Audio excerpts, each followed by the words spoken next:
ഇത് മൂപ്പര സിനിമയിലുള്ള അഭിനയം എന്നല്ല, റിയലാണ്, റിയൽ. ജയിലിൽ കഴിയുന്ന ജയിൽ പുള്ളികളെ തീറ്റിപ്പോറ്റുന്ന അനാവശ്യ ചിലവുകൾ റദ്ദാക്കി ആ തുക സ്കൂൾ വിദ്യാർത്ഥികളുടെ കാര്യങ്ങൾക്ക് വിനിയോഗിക്കാൻ പോകുന്നു. ആരുടെ നിയമം എന്നറിയോ?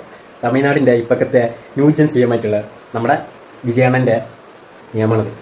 ഇതാണ് യഥാർത്ഥ നിയമം. കാരണം എന്താണെന്ന് വെച്ചാൽ ജയിലിൽ കിടക്കുന്ന കുറ്റവാളികളെ കുറേ തീറ്റിപ്പോറ്റി അവർക്കുള്ള ബീഫും ചിക്കനും അതും ഇതും കുറേയൊക്കെ കൊടുത്ത് അവരെ ഈ കാണുന്ന ഈ പള്ളൊക്കെ കുറേ വീർപ്പിച്ച് അവരെ തടിക്കണ്ണ് കുറേ നന്നാക്കി കൊടുത്തിട്ട് എന്ത് മാങ്ങാണ്ടി ഇവിടെ കിട്ടാനാണ്? ഒരു കോപ്പും ഇവിടെ കിട്ടാൻ പോണില്ല. അപ്പം നമ്മുടെ കേരളത്തിലെ മുഖ്യമന്ത്രിയോടും ഈ ഒരു റിക്വസ്റ്റ് മാത്രമേ ഉള്ളൂ, നമ്മുടെ കേരളത്തിലും കൊണ്ടുവരേണ്ട ഇതേമാതിരിയുള്ള ഒരു നിയമം. കാരണം എന്താണെന്ന് വെച്ചാൽ കേരളത്തിന് മൂലക്കിലുണ്ടല്ലോ കുറേ ജയിലിൽ അവിടെ പടി കുറേ കുറ്റകൃത്യങ്ങൾ ചെയ്തിട്ടുള്ള കുറേ നെറികെട്ട തമ്മാടി കൂട്ടങ്ങളായിട്ടുള്ള കുറ്റവാളികൾ ഇവിടെ കിടക്കണേ. അവർക്ക് ആഴ്ചയിൽ ഇന്നിന്ന സാധനങ്ങൾ, മറ്റവർക്ക് ഇന്നിന്ന സാധനങ്ങൾ എന്നൊക്കെ പറയുന്നതിന് മുമ്പ് കുറേ ലിസ്റ്റൊക്കെ ഇവിടെ വന്നിരുന്നു.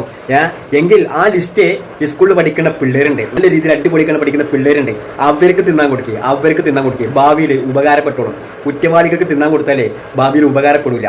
ഒരുപാട് പാവപ്പെട്ട മനുഷ്യന്മാരുടെ കണ്ണീരെ ആ നേറുകെട്ടന്മാരെന്ത് ചെയ്യുന്നാരോ പുറത്തുകൊണ്ട് ഇറങ്ങി വന്നാലേ അവർ വീണ്ടും വീഴ്ത്തും. അപ്പോൾ അതിനും നല്ലത് ജയിലിൽ കിടക്കുന്ന കുറ്റവാളികൾക്ക് ഉണക്ക ഭക്ഷണങ്ങളാണ് കൊടുക്കുക.